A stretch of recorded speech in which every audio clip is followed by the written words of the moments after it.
So everyone has been asking me to talk about Kwame Brown. For those of you that don't know, Kwame is a former NBA player, and he was the #1 pick in the 2001 NBA draft. This guy was so talented that he was one of those rare cases who gets drafted right out of high school. In fact, many consider him to be one of the best high school players ever. And over the next 12 years, he would go on to play for 7 different NBA teams, making over $60 million in the process. But you have to understand that as a #1 pick, people, and especially the media, will have a lot of expectations for you and your performance. And to make a long story short, a lot of people in the sports media felt like Kwame Brown underachieved during his career, eventually labeling him things like a bust and a player who is not worthy of his first pick selection. Kwame Brown is gone. The City of Angels, Hollywood, just should be celebrated. Throw a parade already, whether you win a championship or not. This man was a bona fide scrub. He can't play. No disrespect whatsoever, but I'm sorry to tell everybody the truth. The man cannot play the game of basketball. This guy was a punching bag for the sports media for over a decade, and it didn't help that he had a couple of arrests during his career.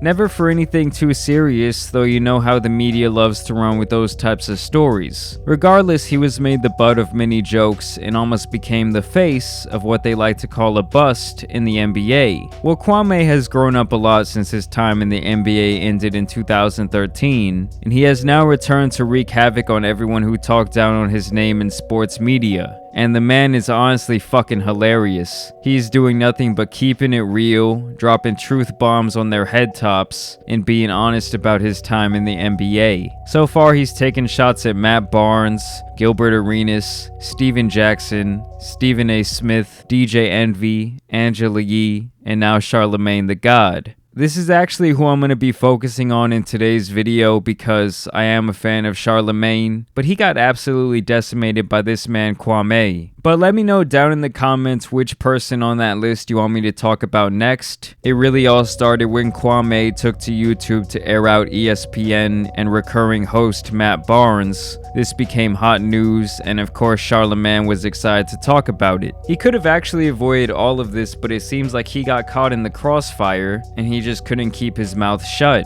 He literally went out of his way to insert himself into this situation. You see, both Charlamagne and Kwame come from a place called Charleston, South Carolina, and so Charlamagne got on the radio talking about Kwame's family, releasing some personal details about his father's past, as well as his brothers and sisters, making his dad and his brothers out to be murderers, also alluding to the idea that Kwame was a danger to society. Leave Kwame alone. That man has been quiet for 20 years. He don't bother nobody.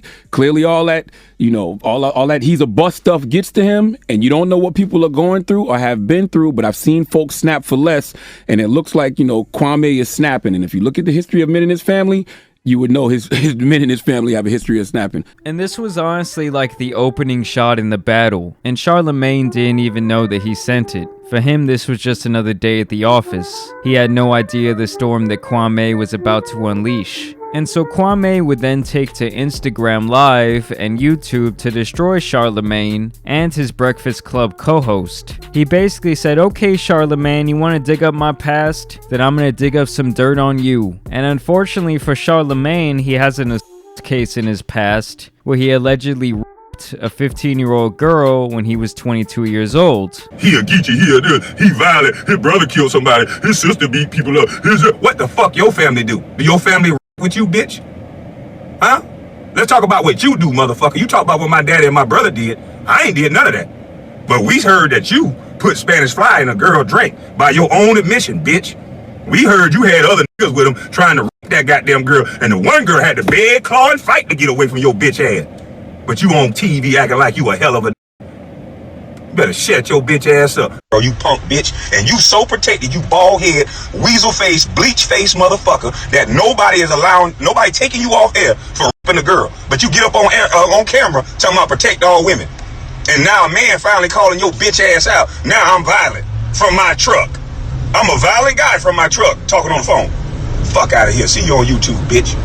So following these clips, Kwame continued to air out Charlamagne in a hilarious fashion, and people have been here for it. This led to Charla sending Kwame a cease and desist notice, to which Kwame basically said, "Fuck that, you can't silence me, punk," and all led to an eventual public apology from the radio host while on air a couple of days ago, giving himself the infamous donkey of the day. And to me, this apology seemed very forced, and I can guarantee he was doing it because of all the backlash he was receiving and out of fear of further digging into his past. This guy was literally reading the apology off of a computer that seemed like it was written by his publicist. He apologized for casually discussing Kwame's family trauma, and he even claims he was actually trying to defend Kwame, but it just came out the wrong way, which I think is total bullshit. Charlamagne knew what he was doing. Like I said, it was just another day at the office for him, but he finally got a taste of his own medicine and is finally seeing how bitter it can really be. This apology is such bullshit that he even went as far as declaring himself a good man. I'm not going back and forth if I feel like I wronged somebody. I'm going to apologize. That's what I think a good man does. A good man apologizes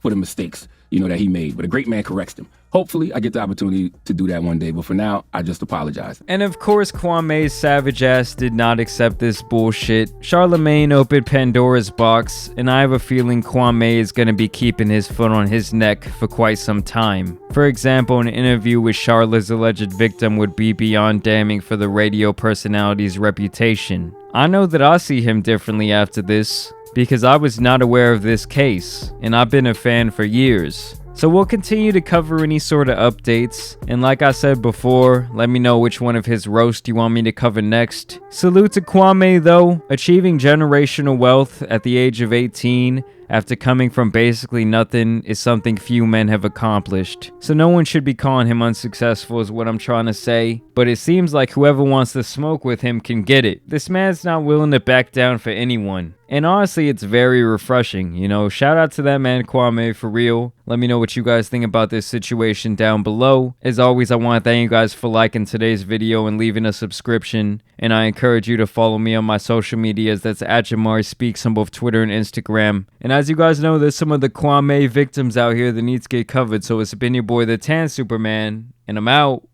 Peace!